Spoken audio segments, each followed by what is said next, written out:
Good afternoon, 8th grade Bobcats. Mr. Flato here. Welcome back to what I hope will be another great week for you here at the Helena Middle School. On this week's Bob lesson, I found something new for you. I think I'm going to run this the next 2 weeks. This was on Miss Vedavati found this for me and thought this would be a good Bob lesson topic, and I watched it and I thought it had some pretty good critical thinking things in it. This Bob lesson is by a guy named Simon Sinek. He's a British American motivational speaker, author, somewhere along those lines, and he talks about what they're seeing with millennials in the workplace right now, and 4 things that as previous generation raising millennials and how our society has kind of shifted and changed a little bit. 4 things that millennials are struggling with in the workforce as adults. As always, I'd like to put thought-provoking stuff out for you guys as 8th graders to start thinking about.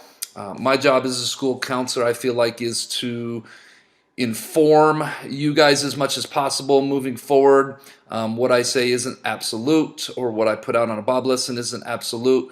My job is to inform you guys of what I think or what's going on in the world to best set you guys up for success. And then at the end of the day, you go with what's on your heart. You go what is your truth and what makes sense to you, and you're free to make your own decisions. Manage.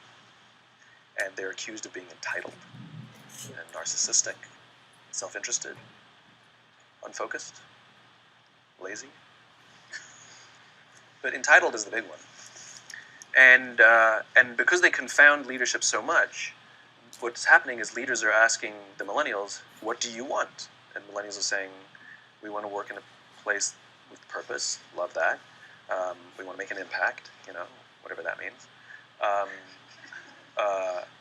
We want free food and beanbags. And so somebody articulates some sort of purpose, there's lots of free food and there's beanbags, and yet for some reason they're still not happy. And that's because they're missing. There's a missing piece. What I've learned is that I can break it down into 4 pieces. Right? There are four things, 4 characteristics. One is parenting. The other one is technology. The third is impatience, and the 4th is environment. The generation that we call the millennials, too many of them grew up subject to, not my words, failed parenting strategies. Where, for example, they were told that they were special all the time. They were told that they could have anything they want in life, just because they want it. Right? They were told, some of them got into honors classes, not because they deserved it, but because their parents complained. And some of them got A's, not because they earned them, but because the teachers didn't want to deal with the parents. Some kids got participation medals. You got a medal for coming in last, right? Which the science we know is pretty clear, which is it devalues the medal and the reward for those who actually work hard, and that actually makes the person who comes in last feel embarrassed because they know they didn't deserve it, so it actually makes them feel worse, right? So you take this group of people, and they graduate school, and they get a job, and they're thrust into the real world, and in an instant, they find out they're not special, their moms can't get them a promotion, that you get nothing for coming in last, and by the way, you can't just have it because you want it, right? And in an instant, their entire self-image is shattered. And so you have an entire generation that's growing up with lower self-esteem than previous generations. The other problem, to compound it, is we're growing up in a Facebook, Instagram world. In other words, we're good at putting filters on things. We're good at showing people that life is amazing even though I'm depressed, right? And so everybody sounds tough, and everybody sounds like they got it all figured out. And the reality is there's very little toughness, and most people don't have it figured out. And so when the more senior people say, well, what should we do? They sound like, this is what you got to do. And they have no clue. Right? So you have an entire generation growing up with lower self-esteem than previous generations, right? Through no fault of their own. Right? They were dealt a bad hand, right? Right, that's part 1. Hopefully that has your attention. Like I stated in the intro, I'm not sure I agree or disagree with what he's saying, but I think it's important to be a critical thinker about what he is saying. He is basically saying that society, the last 10 or 15 or 20 years of parenting, has gone out, and this is an overgeneralization, but gone out and made it as easy as possible for some of their kids trying to protect them from the harsh realities of life, telling them they can be whatever they want, special participation trophies for everybody, and turning a blind eye to the fact that the real world, real life is all about competition. Real life is about problem solving, and not everything as this goes on is going to just unfold for you in life.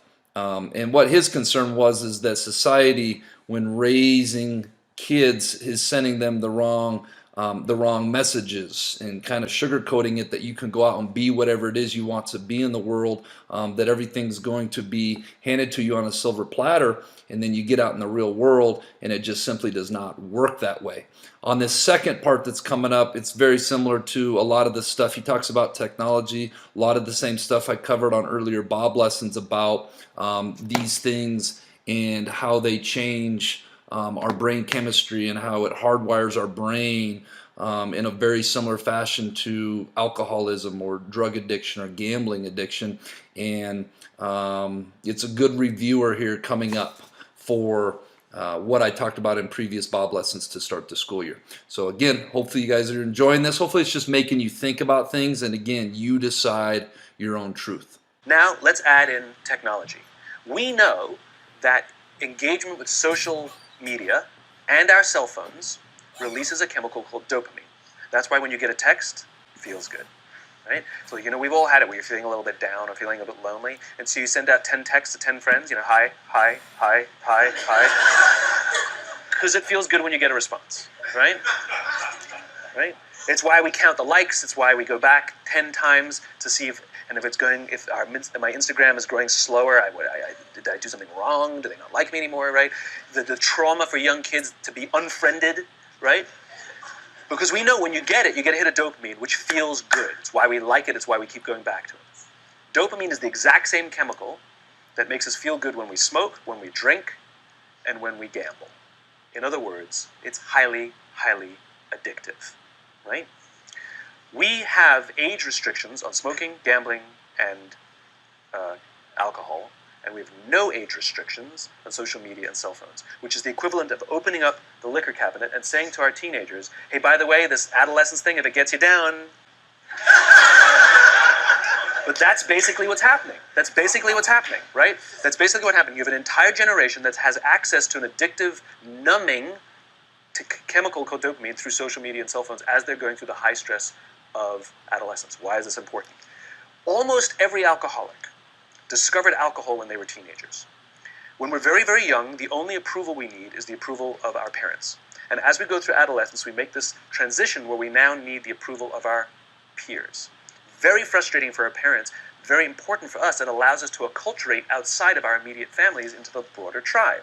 Right? It's a highly, highly stressful and anxious period of our lives, and we're supposed to learn to rely on our friends. Some people, quite by accident, discover alcohol and numbing effects of dopamine to help them cope with the stresses and anxieties of adolescence. Unfortunately, that becomes hardwired in their brains, and for the rest of their lives, when they suffer significant stress, they will not turn to a person, they will turn to the bottle. Social stress, financial stress, career stress, that's pretty much the primary reasons why an alcoholic drinks. Right? What's happening is because we're allowing unfettered access to these dopamine-producing devices and media, basically it's becoming hardwired, and what we're seeing is as they grow older, too many kids don't know how to form deep, meaningful relationships. Their words, not mine. They will admit that many of their friendships are superficial. They will admit that their friends, that they don't count on their friends, they don't rely on their friends, they have fun with their friends, but they also know that their friends will cancel on them if something better comes along. Deep, meaningful relationships are not there because they never practice the skill set, and worse, they don't have the coping mechanisms to deal with stress. So when significant stress starts to show up in their lives, they're not turning to a person, they're turning to a device, they're turning to social media, they're turning to these things which offer temporary relief. We know, the science is clear, we know that people who spend more time on Facebook suffer higher rates of depression than people who spend less time on Facebook. Right? These things balanced. Alcohol is not bad. Too much alcohol is bad. Gambling is fun. Too much gambling is dangerous. Right? There's nothing wrong with social media and cell phones. It's the imbalance. Right? If you're sitting at dinner with your friends and you're texting somebody who's not there, that's a problem. That's an addiction. If you're sitting in a meeting with people you're supposed to be listening to and speaking, and you put your phone on the table, face up or face down, I don't care, that sends a subconscious message to the room that you're just not that important to me right now, right? That's what happens. And the fact that you cannot put it away is because you are addicted, right? If you wake up and you check your phone before you say good morning to your girlfriend, boyfriend, or spouse, you have an addiction. And like all addiction, in time, it'll destroy relationships, it'll cost time, and it'll cost money, and it'll make your life worse, right? So you have a generation growing up with lower self-esteem that doesn't have the coping mechanisms to deal with stress.